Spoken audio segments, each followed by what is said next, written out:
मोच्या भयणी भावानो, अशी एक म्हणणी आसा, दोर एक सोत आमकां दोळ्यांनी दिसना, कांय सोत फकत भावार्थाच्या दोळ्यांनी दिसतात.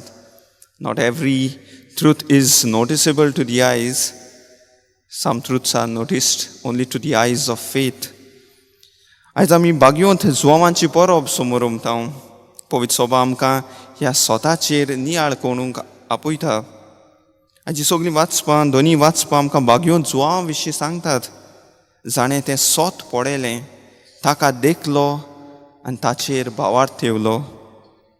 आनी बागून जुवां आमकांय न्हय फकत दोळ्यांनी पळोवंक, पूण मोगान बोल्लोल्या भावार्थाच्या दोळ्यांनी पळोवंक आनी कशें तें ताका पळोवंक तो आमकां शिकयता.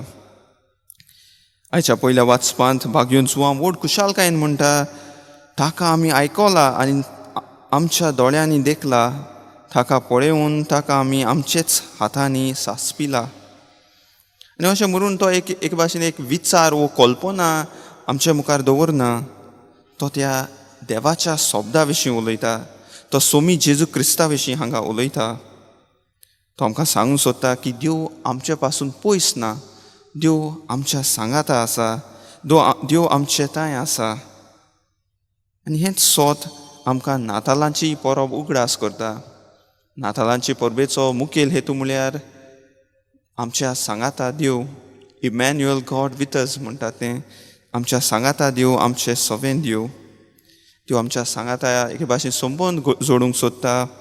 तो आपल्या पुता वरवीं आमकां ताच्या मोगाचो अनुभव दिवंक आशेता. म्हाज्या भयणी भावानो, आमच्या क्रिस्ती जिवितांत आमी त्या मोगाच्या जेजूचो अनुभव जोडूंक गरज. तेन्नाच आमी त्या क्रिस्ताची मोगाची साक्षीदार जावंक पावतले. जुवांवान जेजूक अनुभवलो, ताणें ताचें आयकलें, ताका आपल्या जिवितांत पयलो वयलो जागो दिलो आनी एके भाशेन तो मोगाचो शीस जावंक पावलो.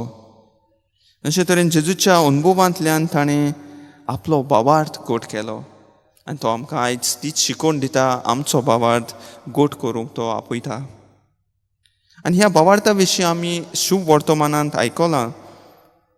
ताचो भावार्थ ह्या शुभ वर्तमान आमी रित्या समाधी विशीं आयकताय, रित्या त्या फोंडा विशीं आयकलां. पेद्रू आनी जुवांव त्या समाधी विशीं धांवून वेतात आनी एके भाशेन जुवांव पयलो पावता, कित्याक तो मातसो तरणाटो आसलो. आनी शुभ वर्तमान आमकां सांगता, ताणें पळयलें आनी भावार्थ ठेवलो. ताणें पळयलें आनी विस्वास दवरलो. जुवांवान पळयलें तें पेद्रूनय पळयल्लें, पूण शुभ वर्तमान म्हणटा जुवांवान पळयलें आनी विस्वास दवरलो. कित्याक काय, जुवांवान न्हय फकत दोळ्यांनी पळयलें, ताणें त्या भावार्थाच्या दोळ्यांनी पळयलें. जेजू तुवें फोंडांत आसोंक ना, तो पुनर्जिवन जाला हें जुवांवाक समजूंक आयलें. आनी हाका लागून तोच आमकां तेंच करूंक आज आपयता. आयज ही आमी परब समोर उमताना बागीन जुवांव आमकां दोन भाशेन एक शिकवण दिता, म्हत्वाच्यो शिकवण्यो त्यो. पयली म्हणल्यार जेजूक आमी आमच्या खासगी जिवितांत दिसपोटी अनुभवूंक गरज आनी अशे तरेन आमचो भावार्थ एके भाशेन तीर करूंक गरज. जुवांवाचें काळीज जेजूच्या मोगान बोल्लोलें. ताणें ताका अनुभवलो, ताचो मोग केलो आनी हाका लागून तो ताचो मोगाचो शीस जावंक पावलो. आनी दुसरी शिकवण जी आमकां आज बागेन जुवांव दिता ती म्हणल्यार आमी आमच्या उतरांनी आनी कोरण्यांनी त्याच भावार्थाचो संतोश दुसऱ्यांक दिवंक जाय. तोच जेजू आमी अनुभवला तो आमी दुसऱ्यांक दिवंक गरज. जुवांवाक आमचे खातीर ती मोगाची काणी ताच्या शुभ वर्तमानान बरयली.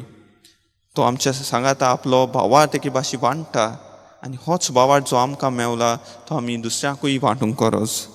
अशे तरेन आमी जुवां भाशेन जेजूचे मोगाचे साक्षीदार जावंक पावतले. तर आमी ह्या नातालांच्या काळांत आसतना आमकां भावार्थाच्या दोळ्यांनी त्या पालूक जेजूक पळोवंक आनी त्याच भावार्थान सदांच वाडूंक ह्या मिसा भेटेन जेजूची कृपा आनी बळ मागुया.